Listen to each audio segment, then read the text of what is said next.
play, the Pro Tours, some Grand Prix, but also we go beyond that to cover some other sort of human interest stories, as they say in the biz.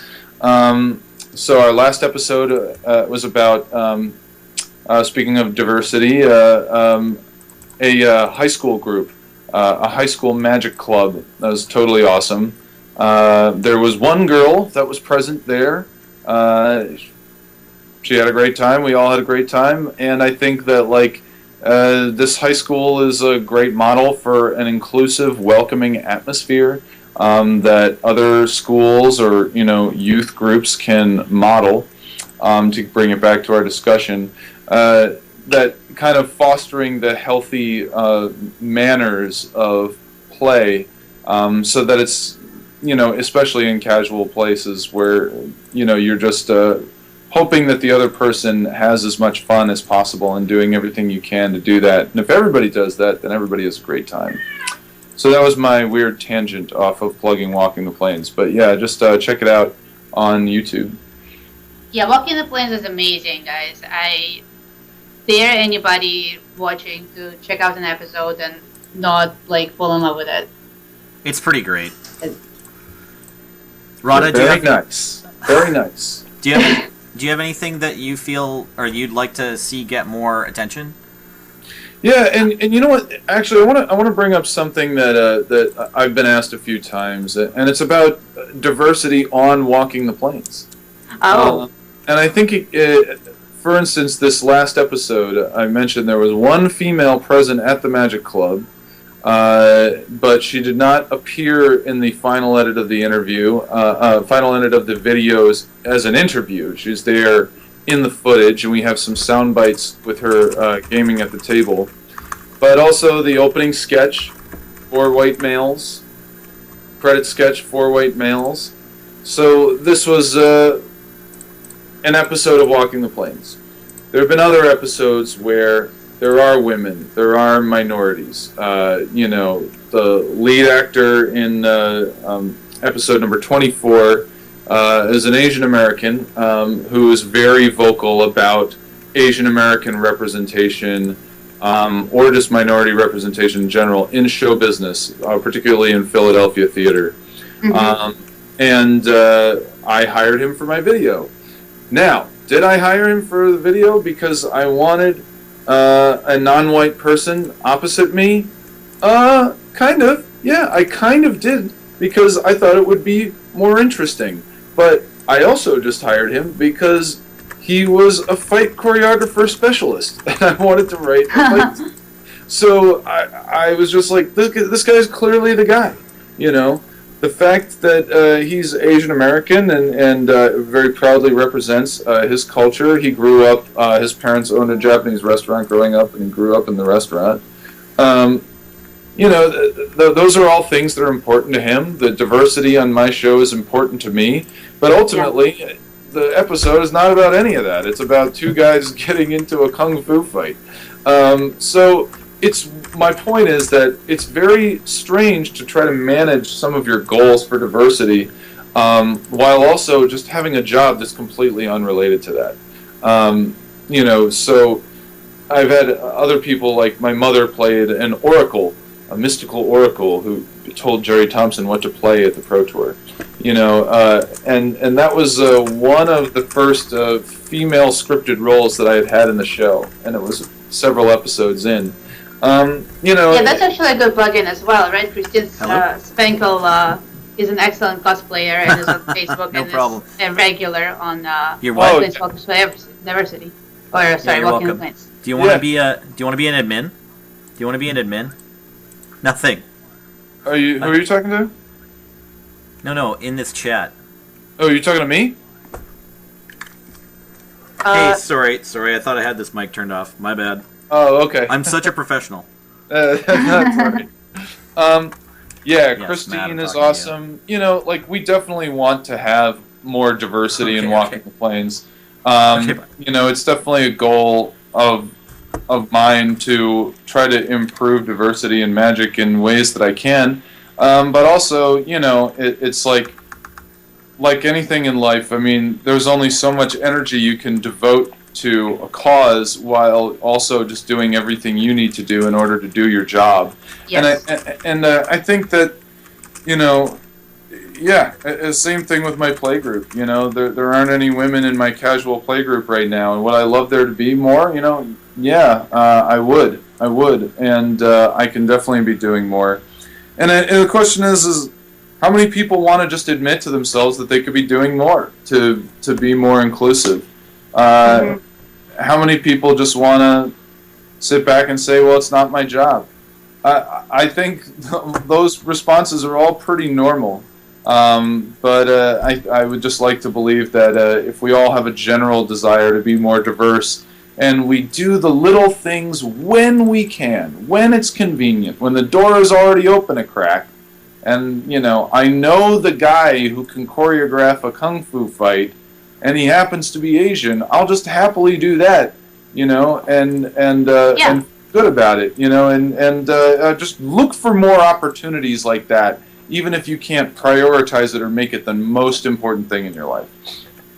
Yeah, I think this is a great strategy.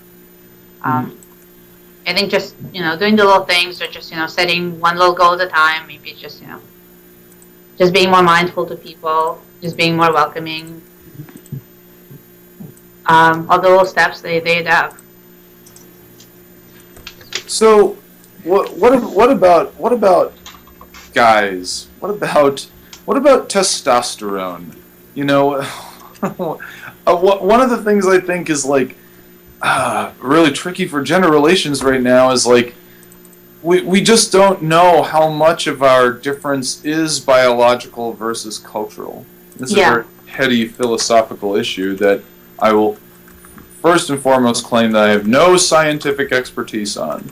Cannot tell you anything that I couldn't already read on Wikipedia, but I think we all have a sense that, you know, testosterone is something that is, according to Wikipedia, found 7 to 8 times greater quantities in adult men than in adult women, though women do have testosterone, and that most of what it's there for is to do things like give us body hair and increased muscle mass and things like that, which is, I think, why part of why men are, you know, physically bigger and stronger than women on average, and that's part of why I think we can get into this trouble with you know, sexual violence. Is that, I don't know, most of the time women can be, you know, physically forced into positions that they're not comfortable with, and that's something, a power that men often have, that they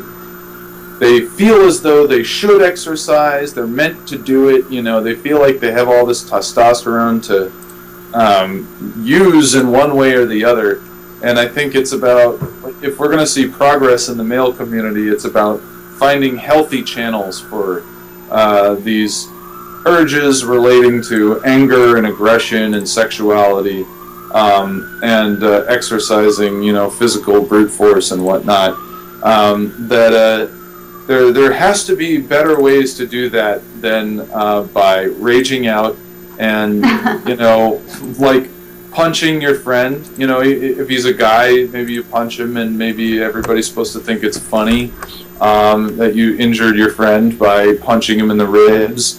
Or, you know, have 4 or 5 guys jump on a friend and everybody starts kicking him and stuff, and you're all supposed to just laugh while that happens, you know, and also, you know, that if you're in a situation where a girl is, you know, sexually intimidated, we can't hide behind the fact that, well, we have this testosterone, so we have to, you know, this is just human nature, you know, I'm just an animal, you know, so... I think one of the good responses to that sort of thinking is that just because you're biologically predisposed to something doesn't mean you should embrace it, or that it's a good thing. Because there is a lot of things that we're biologically predisposed to do to ourselves or people around us that we decide are bad. Like we, you know, we're supposed to leave behind our dying parents because, you know, it doesn't help the pack to have dying parents in it. We're supposed to, like, no group of animals ever takes care of their of the disabled animals or of injured animals. But we as a humanity agree that it's vile not to do it. So so we take care of people who need to be taken care of. So just like that, even if and I don't know if it's true, but even if men were more predisposed to violence or more predisposed to hurting people around them, you can just, like, you're not an animal, you can agree that it's not a good thing to do and not do it. Right. Because hiding behind biology is not a good response. No, I think ultimately everybody has impulses. Trevor, let me just say that I'm glancing over at the chat every once in a while, but as soon as I've absorbed a message or whatnot, it is scrolled away from me. What do you think we should draft? Like, what format even? People want to see Vintage Masters, I think. So we've got Nelson Cutting in here. Yeah. Let's do some Vintage Masters. But also, if there is a key question... I can't really have the cell phone chat with you just because I have to be on stream too. I don't think he realizes. Sorry. Okay, I'll talk to you soon. Goodbye, Rick Electric. I'll talk to you. Okay, sorry. I thought I had this mic happening so that I could control it better. That's okay. That's all good. You guys wouldn't Trevor, believe what my salary here is at MTG University. Maybe you would believe it. No, I'm just kidding. I'm getting so fired for that audio mishap. Anyway, sorry about that.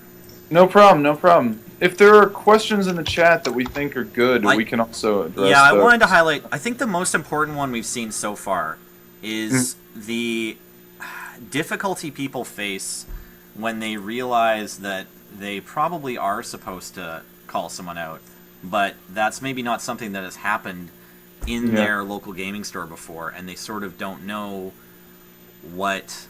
how that happens or what comes next, or they don't know if they'll be, the store will have their back or something, right? Yeah.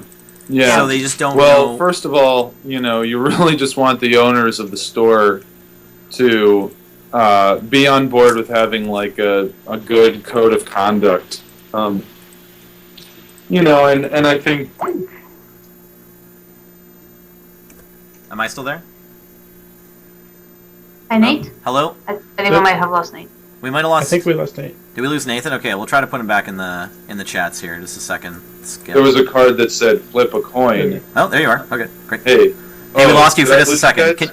Can you go back to where you were saying good code of conduct? I think it is hard to, like. First of all, calling people out. All right, here's what I think about calling people out. Nobody likes to be called out in front of other people. Yes.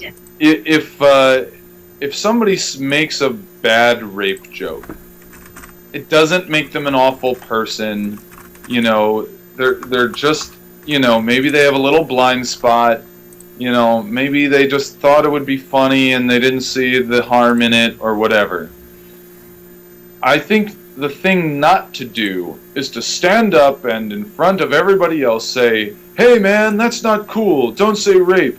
And I think saying it in front of everybody, it just puts like a real negative spotlight on that person in a way that is humiliating.